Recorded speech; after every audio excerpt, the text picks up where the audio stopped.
is the closing of my series that I did with Rabbi Noah Kushner of San Francisco. It was called Jewish Life Awakens. We interviewed a dozen of the most interesting new Jewish leaders around the country, people that we really respect. Not new meaning new, because Yitz Greenberg was one of them, and he's 92. But people that are pioneering a new way of understanding Jewish life. We interviewed them over the course of the winter, actually, and broadcast them each week. And tonight we're going to do a live show, Noah and I, to sort of summarize what we discovered and where Jewish life is moving after the COVID, and where Jewish life is moving in general in this next generation. So that's at 7 o'clock. If you go online on the VBS website, you can find the Zoom link, or you can pick us up on Facebook, okay? And that'll be for about an hour tonight. That's the closing of that. Then we're going to take a week off because it's Purim next week. And the following week, beginning in March, I'm going to start a new Wednesday night series. We're going to bring back the College of Jewish Studies. So the College of Jewish Studies reopens post-pandemic. And I'm going to do a series which I've done before, but I think it's still really relevant to people. It's going to be called The Questions That Won't Go Away. And it'll be a survey of the great important theological questions that plague us as modern Jews. And we'll talk about how some of the great philosophers and thinkers of the ancient tradition and the modern tradition have answered those great questions. So everyone's invited. That'll be on Zoom and Facebook and YouTube and all the other ways that we communicate these days until we can get back in person. So I have this funny dream that, everyone who's 65 and older is going to get vaccinated. So all of us can get back in person and the young people could stay home. It'll be quiet for a little while, I get my second vaccine Saturday. Yay. We'll sit in restaurants and they'll be gone, We'll sit in theaters and there'll be nobody chomping on popcorn. It'll be nice, it'll be for a little while. Anyway, it's yeah. Do you get vaccinated? Second one today. Oh, how do you feel? You okay?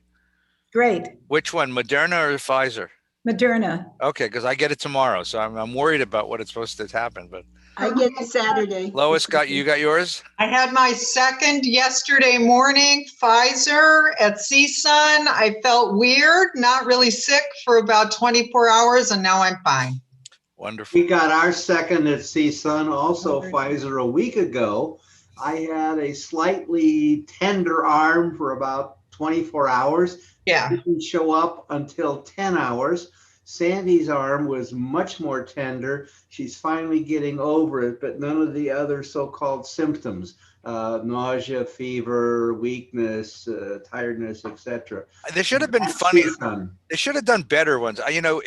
Better side effects. Like all of a sudden you start speaking fluent Yiddish. Wouldn't that have been better? Or all of a sudden you have this unbearable craving for bananas or something like that. I told Nina that I think that that I'm going to have an unbearable craving for Rocky Road ice cream, and I'm just going to need an awful lot of it. Yeah. And she didn't have wise words for me. So anyway. Ice cream is Is she younger than you, or she's the same age?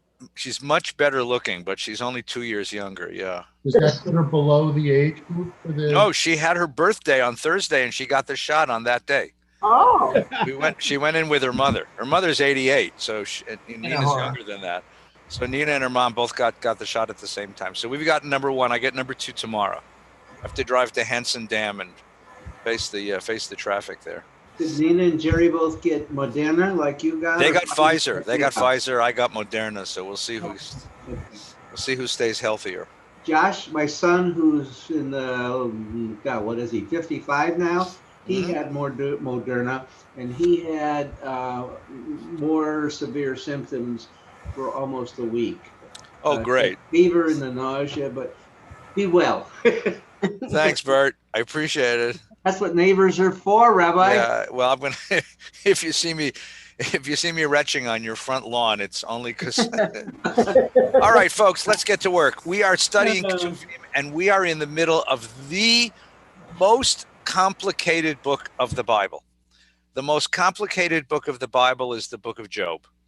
It is a book that occurs in the Ketuvim right after Psalms and Proverbs. And as I pointed out for the last couple of sessions, the wisdom tradition of the ancient Israelites, the wisdom of tradition is contained in these 3 books, in Proverbs, Job, and in Ecclesiastes. The wisdom tradition is based on, not on revelation, nothing that God told us, nor is it a prophecy. It is rather the accumulated experience of the people of Israel. And in the book of Proverbs, we have what we might call the conventional or the establishment wisdom tradition, which is the conviction that reward always follows virtue. That reward follows virtue. And that if you're good, you get rewarded.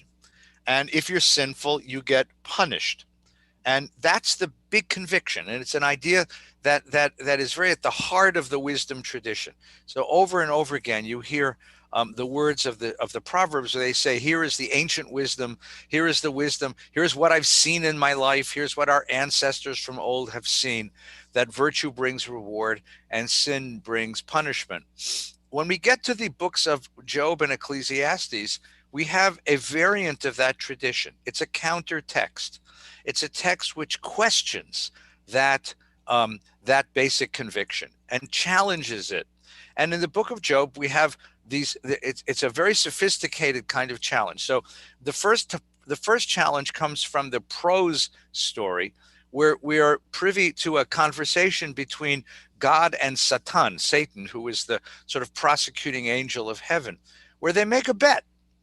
And Satan basically takes the ancient wisdom tradition apart, because he says, look, Job isn't righteous because he's righteous. Job is righteous because you've bought him off. You've rewarded him. You've bribed him. Take away those bribes, take away those rewards, take away all the blessings that he has accumulated, and you'll see he'll curse you like every other schnook. And God goes along with this. So that's already an attack on the wisdom tradition. But when we move from the prose to the poetry, which is a very different kind of literature and it has a very different point of view, that's when the attack on the ancient wisdom tradition, or I say attack, I guess it's a questioning of the ancient wisdom tradition, truly flowers. Because there we are presented with Job. Now, the poetry doesn't assume you know the first two chapters. All you know is that there's a man named Job, and he suffers. And he suffers terribly. And he maintains he's innocent. He maintains that this is undeserved suffering. And the presence of somebody who suffers in our midst, whose suffering is undeserved, the good man to whom bad things happen, presents a direct challenge to the wisdom tradition, because it shouldn't be happening. And Job says, this shouldn't be happening. I shouldn't be suffering this way. And then he says, he goes on a little bit. He says, look, if it's true that I'm suffering because I sinned, tell me what the sin was. But if you don't tell me what the sin was, what good does it do to punish me? If the purpose of punishment is retribution and the purpose of punishment is rehabilitation, then you got to tell me what I did. But if you don't tell me what I did, what good does it do to punish me? What do you get out of it? And he complains to God bitterly. And his presence as a complaining sort of personality poses a direct challenge to the way that his friends in the community construct the world. So 3 friends come to be with him. And the 3 friends come to be with him. They are disturbed by his speeches, and they respond. And the 3 things they're going to say to him. Number 1, they're going to reiterate the wisdom tradition's basic conviction, because this is their sense of the world. This is how they make sense of the world. Just take an analogy for just a moment. The virus came. Now, we know something about viruses. We have science. And science identified the virus. They even showed us pictures of it. And science told us how it's communicated. And science tells us how you can prevent yourself from getting it. And now science has arrived at a vaccine, which is a complete prophylactic, which will keep anybody from getting it.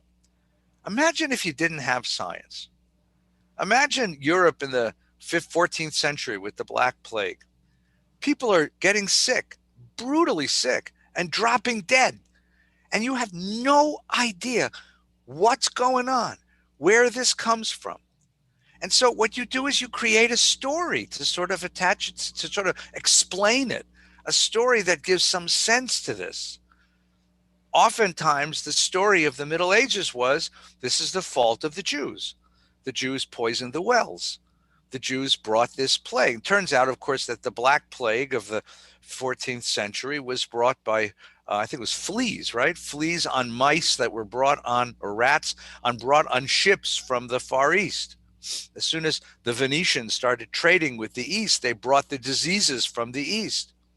But if you don't have that science, you create a sort of conspiracy theory to sort of try to understand it, to try to give it some sense. Because if I have a narrative that tells me how things are happening, even if the narrative is screwy, even if it's superstitious, at least it tells me that this is understandable, it's rational, it makes a certain amount of sense, it's even predictable.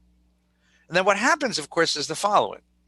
Once I tell the story, then if facts arrive which contradict the story that I'm telling, I have two choices. Or three. I can either shout the story louder, which the friends of Job do. I can find a way to squeeze this anomaly, this exception, into the story. Or the most difficult thing of all, of course, is to abandon the story and find a different story. But that's really hard to do. Once you figure out how the world works, it's really hard to say, here's a different way that the world works. So the friends of Job are presented with Job, who is an anomaly. He doesn't fit into the story. He is an innocent guy who is suffering, and they don't know what to do with him. And his very presence challenges their way of understanding the world. So the first thing they're going to do is reassert that narrative with all their might. And you can hear each friend's speech begins with a little introduction where he says, pardon me, but I have a few things I want to say. And they get more and more irritated as the book goes on, because his presence is an irritant. It antagonizes them because it questions their basic understanding of how the world works, I'll just give you one other example of this. There's a very famous play by the author Bertolt Brecht called Galileo. Remember, Galileo invents a form of the telescope, looks up in the sky, and he sees Jupiter, and he sees that Jupiter has moons, and the moons are circling Jupiter. Well, that was an anomaly to the astronomy that was held by the church. The church had adopted Ptolemy's astronomy, which put the Earth at the center and everything circling around it.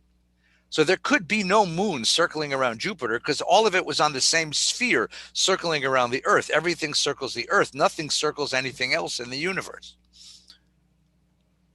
So Galileo looks up into the sky and he sees that, and he realizes that the Ptolemean astronomy is wrong. And that's where you have the beginning of the revolution that will come with Copernicus. That takes the Earth out of the center of things and puts us, in the middle of a solar system. But it changes everything. Now, the church is terribly threatened by this because it teaches that the Bible says we're the center of the universe. And so they come to arrest Galileo. And they tell him, we'll give you a deal. We won't arrest you, we won't excommunicate you, but you have to give up this belief. You have to recant your belief that the Earth is not the center of the universe. And Galileo says to the bishop, I'll tell you what, I'll do that if you do something for me. Look in the telescope. And the bishop says, I can't, which is such an interesting idea because he knows what he's going to see. But he can't give up the story. He can't give up the world that he understands, because that would send his whole world into chaos. The friends of Job have to reiterate again and again, God is just, the world is just, you are a sinner, that's why you suffer, innocent people don't suffer. That's what they keep telling him. And the second thing they keep telling him is, if you only repent your sin and turn your eyes toward God, God will forgive you and God will come back and give you compassion. And Job keeps saying, but I'm not a sinner. I have nothing to repent. God has something to repent, not me. He keeps turning the tables of that claim. And then the third thing that they say to him is, even if you don't know the sin, people by their very nature are sinful. We have sins that we don't know about. We have sins that we do all the time. And that's what God's punishing. And Job says, no, if I'm suffering this much, it must be for some whopper of a sin. It can't be something that I didn't notice. Okay, once in a while, you might eat something that's not kosher. It might be by accident. But that's not what this is. This is something horrendous. And that's how the friends respond to Job. Now, how does Job respond to the friends? With a very interesting claim. And that's what I want to get to today. All right. But before we do, let me just push the screen back the other way. Anyone have questions, comments, or counter sermons before we jump into the text? So Stanley, you go first. Thank you.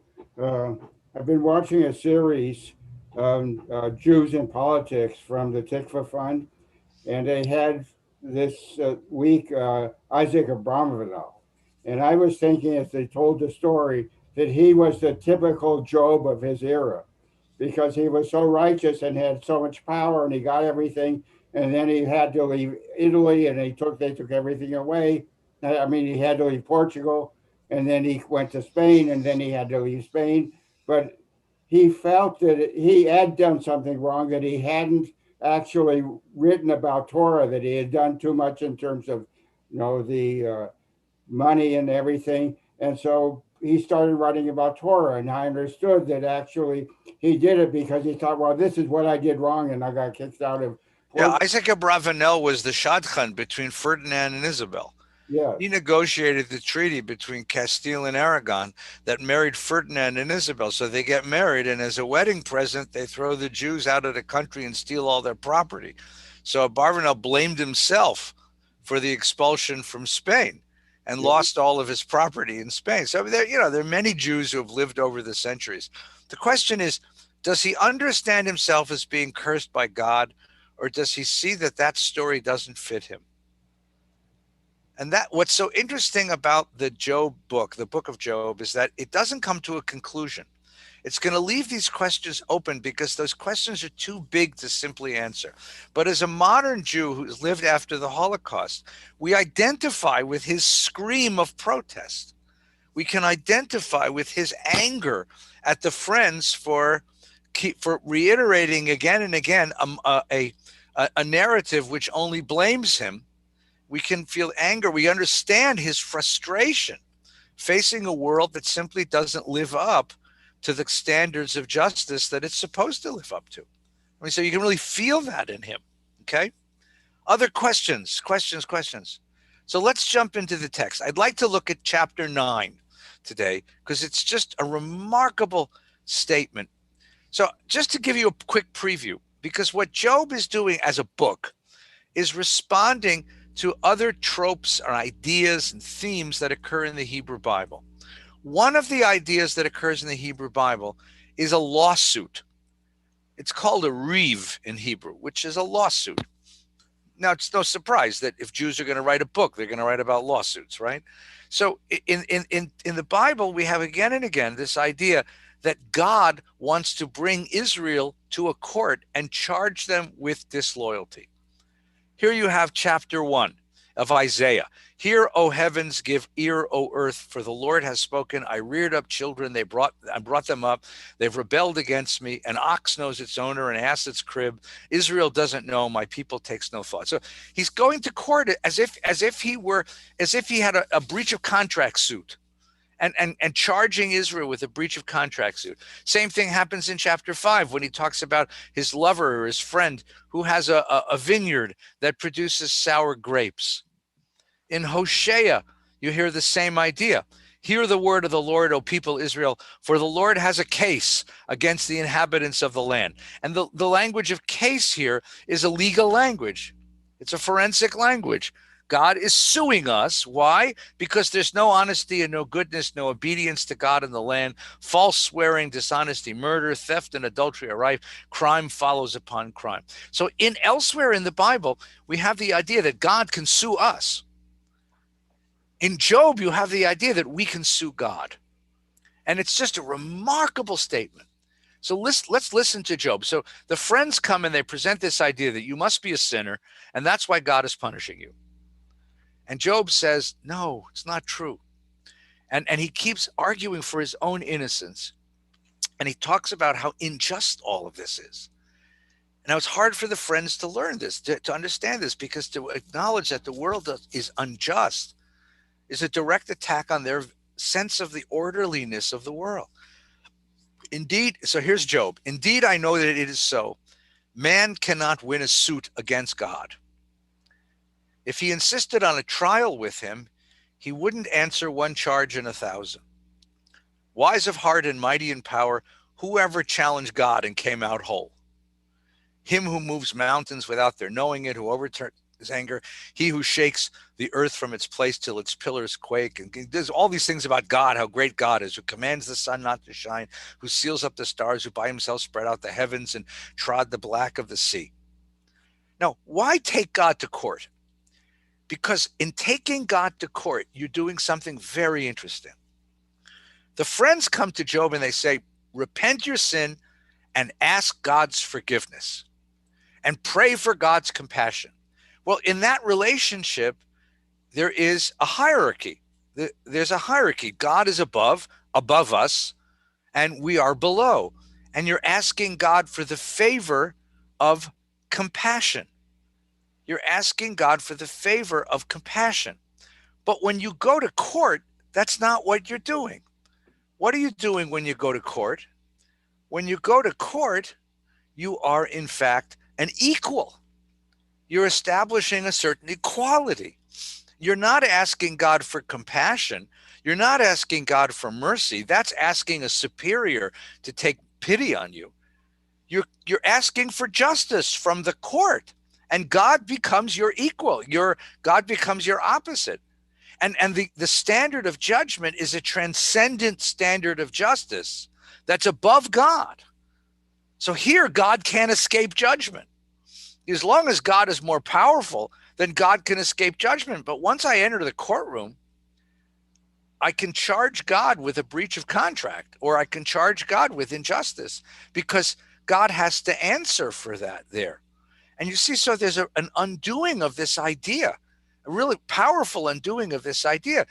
I'm not going to ask God for compassion. I don't need God's compassion. I want justice. And justice is something that even God has to acknowledge.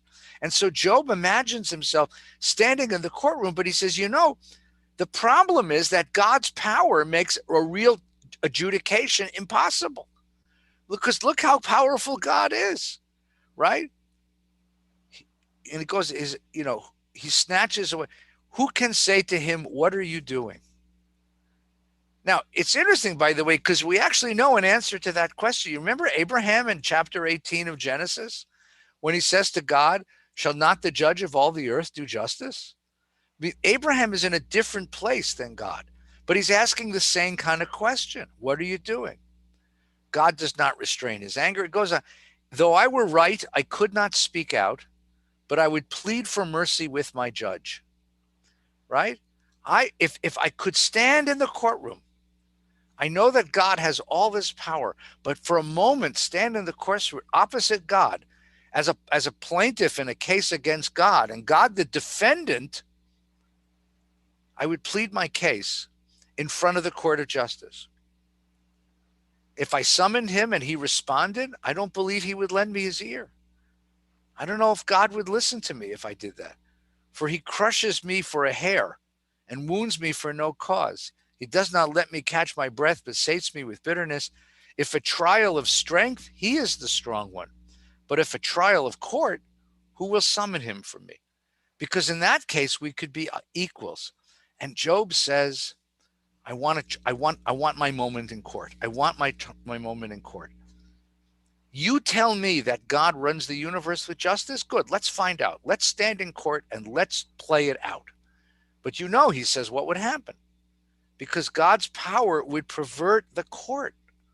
Though I were innocent, my mouth would condemn me. Though I were blameless, he would prove me crooked. I am blameless. I am distraught. I'm sick of life, he says. It's all one. He destroys the blameless and the guilty. Now, that's such a powerful statement, because what Job is telling us is that you keep telling me that God is just, but I don't believe it, because I think my own experience proves it wrong. I don't believe it because my own experience belies that. Because here you have a God who mixes up good and evil, right and wrong, righteousness and wickedness, blamelessness and guilt. I have a God who mixes all of this up. And if I took him to court, he wouldn't even show up. He wouldn't even show up. So what he's pointing to is a universe that is quite cynical, quite cynical. And he goes on like this for quite a while. There's a great deal of poetry, right? And he ends with this last petition, right? If he would only take his rod away from me and not let his terror frighten me, then I would speak out without fear of him, for I know myself not to be so. What he's saying is, you want to prove to me that there's justice, but you see, I can't find God's justice because God's power warps the only way that we could really establish God's justice. But my experience tells me, he says, that the God that you worship is not just, that the God that you worship is either indifferent or worse than that he's cruel. And that's Job's case in court. And the legal metaphor, I mean, first of all, it's very Jewish to say, sue me, take me to court. But the legal metaphor of I'm going to take God to court, because in court, God has to stand before impartial justice. And then we can find out. There's a very famous play, a play or a story by Elie Wiesel, where the inmates in a concentration camp have a das Torah, they have a beit din, and they bring God to trial for perpetuating or allowing the Holocaust to happen.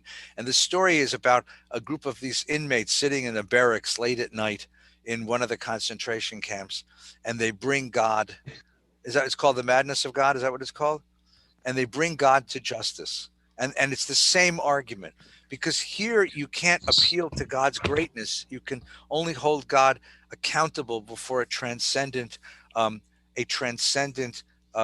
idea of justice. And here, what happens is the tables, as it were, are turned, because Job becomes the accuser.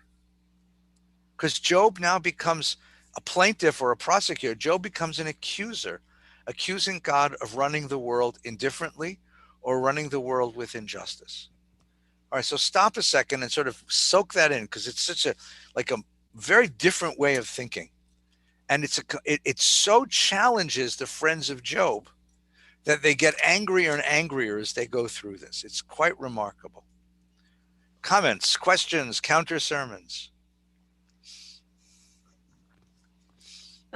Douglas, and then Aaron, then who's next? Douglas, and then Sandy. I want to ask you about the Talmud provision that I emailed you earlier in the week. Yeah. And how a rabbi, just to lay the foundation, in this tractate of the Talmud, they're talking about the genocide of the Jews at Pharaoh's hand. Pharaoh has 3 advisors. One is Jethro, who says this is wrong, and he gets rewarded. Bilam, who's in favor of it and gets killed, and Job, who's silent, and the Talmud says, and what happens to him is what's laid out in the book. Yeah. So therefore, I'm looking at it going, the rabbinic view is with the friends. Yeah. And how could they do that if they've lived after a world where their historical memory is destruction and rebellion? Yeah. Right. So what Douglas is referring to, there's a midrash, and this is very typical of midrash. When you have unnamed characters, they try to connect them with named characters. So we know that Pharaoh had advisors. So the midrash asks, who were the advisors? So we have these wise men in the tradition, and the wise men of the tradition,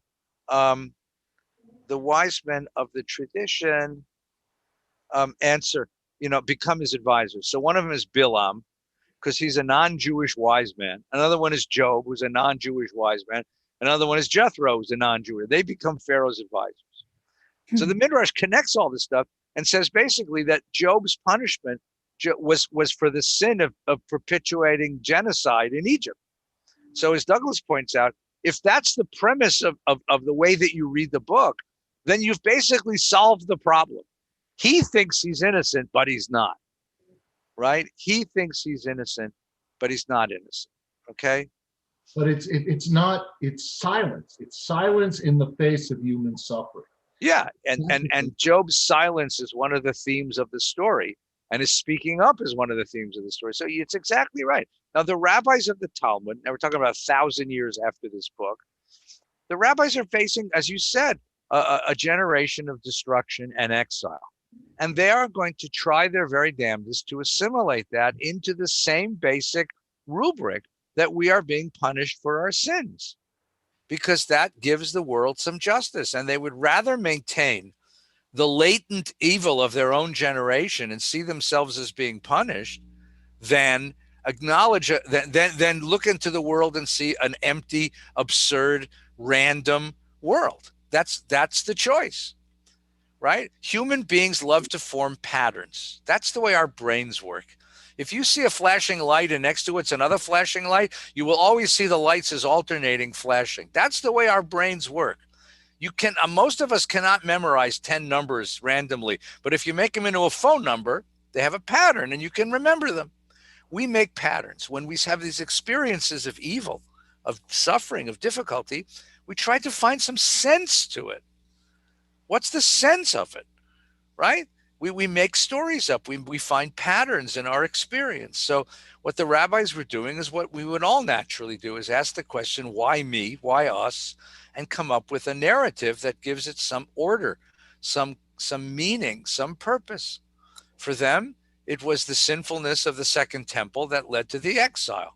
Mipnei chata'enu galinu me'artzenu. It's a prayer in the Yom Kippur prayer, in the holiday prayers. Because of our sins, we were exiled from our land. That's what we say in our prayers. That's the rabbinic idea. Now, they also questioned that idea because they were big enough thinkers to realize that that idea had really severe limitations. And they questioned that idea an awful lot. So you're exactly right. And that your uncomfortableness with this, your discomfort with this, with that formulation is perfectly appropriate. First of all, as a modern Jew, it's appropriate. And second of all, it's appropriate because, you wonder why they would maintain such a thing, because it's slightly neurotic. It's slightly neurotic to think that the Babylonians destroyed the temple because Jews were not righteous. The Babylonians destroyed the temple because it was in the way of the Babylonian expansion toward Egypt. Right? Only Jews blame themselves for the things that other people do. Right? Like only Jews suffer and then blame themselves for suffering. That's a good form of Jewish neurosis. Right? It's a reason why Sigmund Freud was Jewish. Okay, Sandy, hi. Hi. Doesn't basically Ecclesiastes answer the question? Because it's saying, wisdom is superior to folly. A wise man has eyes and a fool walks in darkness, but they both meet the same fate. So go eat your bread and drink your wine, because they accept the fact that that justice is questionable. Don't ask for justice, just go live your life. Yeah. So here's how it works. It's a wonderful, wonderful, wonderful question. Proverbs, which we could call the establishment wisdom tradition, says virtue brings reward, sin brings punishment. Okay? Mm-hmm. Ecclesiastes, which is the radical, cynical version of the book of wisdom, says, no, the universe is completely random. It's all pretty much arbitrary. It's good to have wisdom because you'll make better decisions. It's good to have righteousness because you'll live a better life and you'll have a cleaner conscience if you're righteous. But don't expect rewards to follow righteousness, and don't expect rewards to follow virtue. It just doesn't work that way, right? The universe is arbitrary and random, and God's plans in the world are unfathomable. Right. And there's a great line in the book of Ecclesiastes, which we'll learn soon when we finish Job. This is the cynical book festival here at Valley Beth Shalom. Ecclesiastes line, he says, "Don't be too righteous." This is in the Bible, right? Leviticus says, "Kedoshim tihiyu, you will be holy, because I, the Lord your God, am holy." And Ecclesiastes comes and says, you know what? Be holy, but not too holy. Yeah. You know why? Because it's a rough world out there. And really, really holy people, they get run over. Right? They get run over. I want you to, don't be a chazer. Don't be evil. Don't be a pig. Don't steal what's not yours. Don't hurt people on purpose. Don't be that. But on the other hand, don't be perfect. If they give you too much change in the supermarket, put it in your pocket, for God's sake. I mean, remember Fagin and Oliver Twist? You got to pick a pocket or two. Oh, God. You got to pick. There's all these wonderful Hasidic stories about every town had a thief. And he was part of the town. Everybody knew that he was a thief. That was his job, right? There was a baker, a tailor, a teacher, a rabbi, a thief. But the thief had a code of ethics. Like, he never stole from anybody who had less than him. He never stole something you absolutely needed to survive, right? And he only stole enough to support himself and his family. That's what he stole. But he didn't steal more than, he wasn't a chazer. I mean, and so Ecclesiastes has this cynicism about it, right? Now, here's Job. And what I want to maintain is the following. Job doesn't agree with Proverbs, but it also doesn't agree with Ecclesiastes. It brings the two together in dialogue.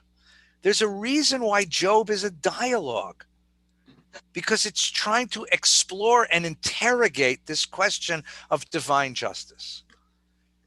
Can you find justice in the world? Is there justice in the world? Is there ever justice in the world? Is there ever a situation where rewards, where behavior brings the right consequences? Under what circumstances can we maintain that God is just? And it's asking the question and exploring it and rejecting all the easy answers. For Job, Ecclesiastes, cynical as it might be, is too easy an answer, and so's Proverbs. That's too naive an answer. It's trying to find something a little bit more in between. It's trying to find a tension in between. So the interpretation that I've been working with and really loving is an interpretation that says the reason why it's a dialogue is not by accident, because in a dialogue I can present two alternative points of view and show you the tension between them, and then maintain that truth is the tension between them. Neither side, but together as a dialectic, that's where truth lives.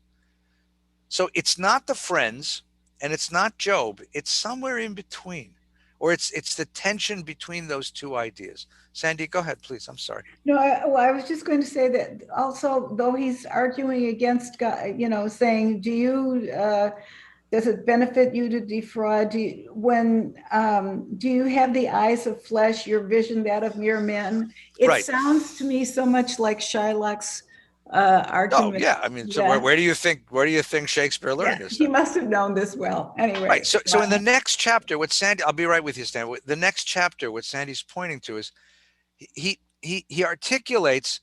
Now, this could either be a separate speech, because he's not talking anymore to the friends; he's talking to God himself. Or if you want to imagine it as one long speech, this is what he would say in court if he had the chance to say it. Do not condemn me. Let me know what you charge me with. God, you're condemning me for sin. Let me know what the sin is. Now, the second thing is, does it benefit you to defraud, to despise the toil of your hands? That's me. I'm the toil of your hands. While smiling on the counsel of the wicked, you have eyes of flesh. Is your vision that of mere men? Are your days the days of a mortal, your years the year of a man? You see my iniquity and search out my sin. You know that I'm not guilty, and there's none to deliver me from your hands. So he says to God, these guys are accusing me of sin because they're guys, and guys can't see very much. I mean, they're not very bright. But you, God, you know everything. So if I sin, tell me what the sin is. But if I didn't sin, why are you punishing me? So I think I'd like to imagine this as this is the speech that Job imagines himself giving in court. Right? He looks to the defendant and he says, why are you doing this to me? Why are you hurting me? What did I do to you? And what good does it do you to hurt me? I'm the creation of your hands. You created me. Why are you doing this to me? You see, and it's such an accusatory speech on the one hand, but it's plaintive, it's pitiful on the other. Because he's saying, where is your justice? See, Ecclesiastes is a little too glib, a little too proud of his cynicism. Job wants to live in a world of justice. He just can't find it. And he's sad. Why are you doing this to me? Why do you do this to the world? Right? I mean, you think, for example, Job is, think about Abraham, shall not the judge of all the earth do justice? Where's the justice? Come on. Where's the justice? And that's what Job is saying to God. It's just a brilliant speech, and you can feel the plaintive power of this. Okay, Stan Garber, your hand is up. Just an observation. Yes, sir. Just an observation. In Job, there's no questioning of God's power. There's a questioning of motive, perhaps, or some reason, but there's no questioning of his power. And in the aftermath of the Holocaust, there was, I won't say a movement, but there were a lot of people talking about the fact that maybe God is not all powerful. Yes, that's a very nice observation. Thank you. In Job, what happens is, you're right, there's no questioning of God's power. There's a questioning of God's justice. And it goes even farther. What we saw in chapter 9 is that he's trying to present us with this idea that God's justice is compromised because of God's power. That God's power is so overwhelming in the world that justice has been set aside. So we would say, power corrupts and absolute power corrupts absolutely. But here it's not that power corrupts. It's that enough power puts you on a plane where nobody can question you. Where nobody can question you. And that your very presence in the world warps and twists, because who could stand up in court and accuse God and not be afraid of what would happen to you next? I mean, that's what Job says in chapter 9. If I accused him, he would smash me even worse, right? He would twist my words. Can you even ask the question of divine justice if God is that powerful? And if you can't, then what do? You just suck it up and accept? Can you really say there's justice?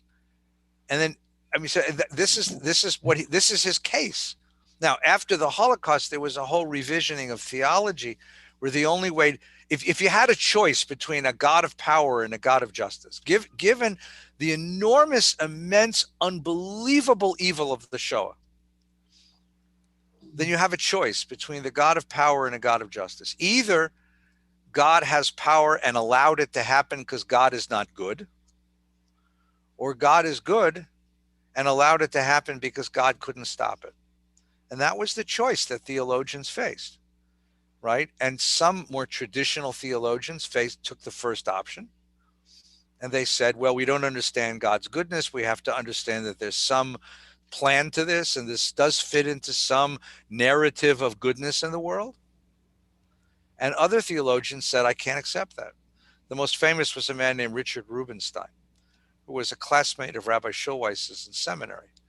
And Rubinstein says that to absorb the Holocaust into the structure of God's justice means that I have to see that we were being punished for some sort of sin, and that's just too obscene to imagine.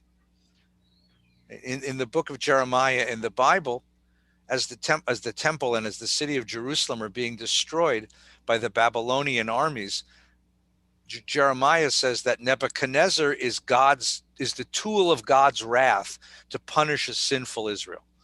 I'm sure people really hated him for that. But Rubinstein said in 1960, he wrote this book where he said, to see Hitler as a tool of God's wrath to punish a sinful Israel is just too obscene. It's just obscene. I can't believe it. And so you have an abandonment of this idea of justice in favor of God's goodness. And that's where you get theologies like Rabbi Schulweiss's theology or Rabbi Yitz Greenberg's theology, and of course, Rubinstein's sort of anti-theology. Here, he's trying to hold on to both, but he's having a very hard time because he said, if God is all that powerful, we could never really establish God's justice.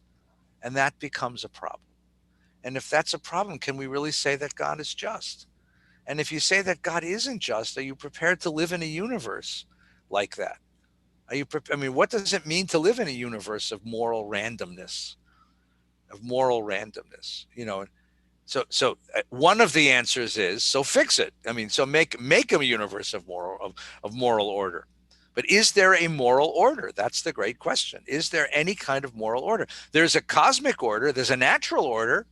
Gravity works all the time. Don't try to mess with it, right? Gravity is a universal law. Are there moral laws like the law of gravity, that when you do this, this is what's going to happen? And what the book of Job is asking is, are there really laws like that, and are they fair? Are they right? Okay, we're going to wrap this up. Stanley, you're up. I was just going to ask you, what do you say to people who say, well, we just can't understand God, so we're steady here, we do the best we can? But it depends on the context. It depends. If somebody tells me that because they've just lost a loved one and they're grieving and they're in pain, and they say, I don't know why God did this, but I have to believe that my loved one is in a better place, I don't contradict them. I don't argue with them. You don't argue theology at a cemetery. You hold them, you love them, you give them care, right? If, however, we're talking in a different context and we can really talk about this, I find that idea very troubling. I mean, I think many of us do, right? I mean, why would God take the life of a kid, of a child? How can that possibly be? What purpose could that possibly serve in the universe? So, that's the theological, moral question of it. And the personal question of it is that when you say, well, God must have had a reason. Again, the human mind cannot bear randomness. The human mind will always create a story to connect the dots, to find purpose. So then the next statement is, the person says, well, maybe God took my child or my loved one out of punishment for something that I did. And I have heard people tell me this before. There's suffering, that my loved one is suffering because I committed a sin, and condemning my loved one is the way God got back at me. Now, think about what that idea does to somebody, right? It triples their suffering. They're suffering because they've just suffered a tragedy. A loved one is sick, a loved one has died, and they're suffering from it. But that idea then says, and the reason the person is sick or died is because you did something. So now you're saying you deserved it.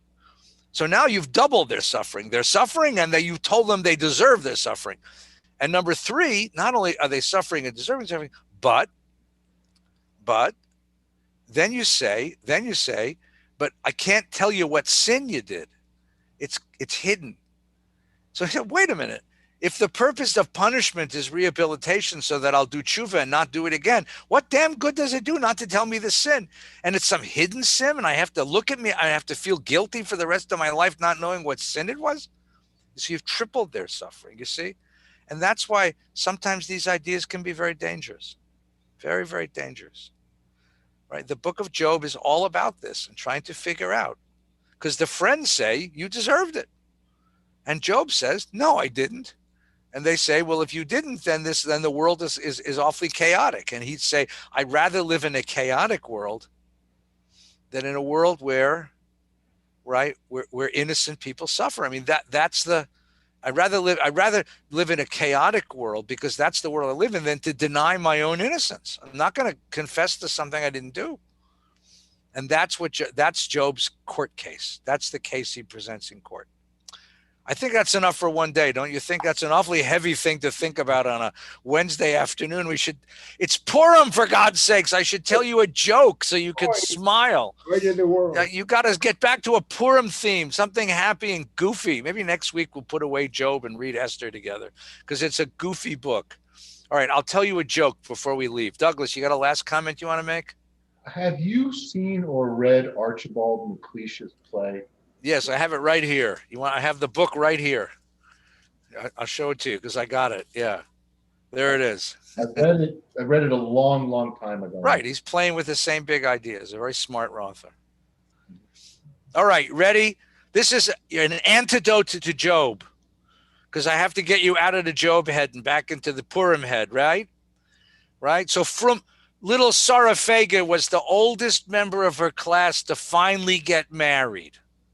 All the other girls in her class got married, And she finally found a shidduch, and she finally got married. I'll translate if anyone doesn't speak French. And so the Shabbos after her wedding, all of her friends are sitting in the shul, in the ladies section of the shul, waiting for Sarah Fega to come in. An hour goes by. Another hour goes by. Finally, she comes in, and she's a mess. Her hair is a mess. Her tichel is off. Her dress is wrinkled. And her eyes look so blurry and tired. And her friends gather around and they say, Sarah Fega, how's married life? And she says, well, I'll tell you, it's not what I expected. They said, really? Tell me about what happened. Last night was our first Shabbos. And I did just what my mama told me. I cooked a meal. I set the table, the nice dishes, the nice silverware. I put the silver candlesticks. I put the candles in the candlesticks. My husband came home from the shul. I put the candles in. I benched the licht. I lit the candles. I said the bracha. And my husband, he said to me, Surah Fega, my dear wife, it was a custom in my grandfather's house that after the candles were lit, my grandmother and grandfather went up to the bedroom and they were husband and wife. I think we should observe this custom. So up to the bedroom we went.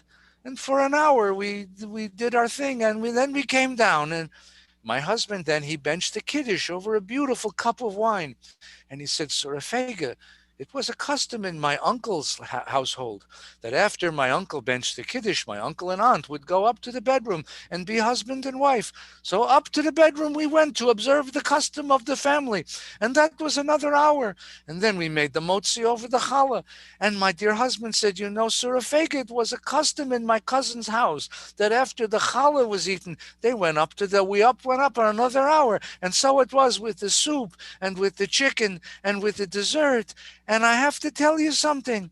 My husband, he's not a scholar, and he's not a rich man, and he's not particularly good looking. But oi, does he come from a wonderful family. And with that, I leave you, my friends, to have a very good evening. We'll see you next week. We'll study on Wednesday. Purim's Thursday night. We want to come back. We'll study on Friday. Take good care, everyone.